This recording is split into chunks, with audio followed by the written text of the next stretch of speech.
সব বন্ধুরা, আমি ছুটে ছুটে কোথায় গিয়েছিলাম জানো? তো দেখো, আমি গিয়েছিলাম বিজ্ঞানী কাকুর বাড়িতে। দেখো, বিজ্ঞানী কাকুর বাড়িতে গিয়েছিলাম কারণ আমি একটা জিনিস দেখতে যাচ্ছি। সেটা হচ্ছে আমার বাড়ির নিচে ঠিক কি আছে। মানে দেখো, আমি বিজ্ঞানী কাকুকে এমন একটা যন্ত্র তৈরি করতে বলেছি, মানে আবিষ্কার করতে বলেছি, যেটার সাহায্যে আমি বাড়ির নিচে কি আছে সেটা যেন দেখতে পাই। প্রথম আমি ভেবেছিলাম এটা করা ইম্পসিবল, তারপরে বিজ্ঞানী কাকু বললো এটা সম্ভব।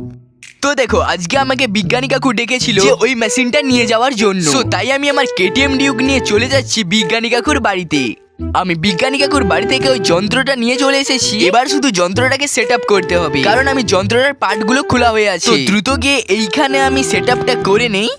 তো অবশেষে আমি যন্ত্রটা সেট আপ করে নিয়েছি। এবার শুধু আমাকে এই গোলটার ভেতর থেকে দেখতে হবে আমার বাড়ির নিচে কি আছে। তো চলো দেখা যাক। আরে আমার বাড়ির নিচে তো শুধু জল, কিছুই নেই, চারিদিকে শুধু ফাঁকা। তাহলে আমার বাড়িটা জলের উপরে আছে। যাই হোক, বিজ্ঞানী কাকুর জন্য তো সাবস্ক্রাইব হতেই পারে।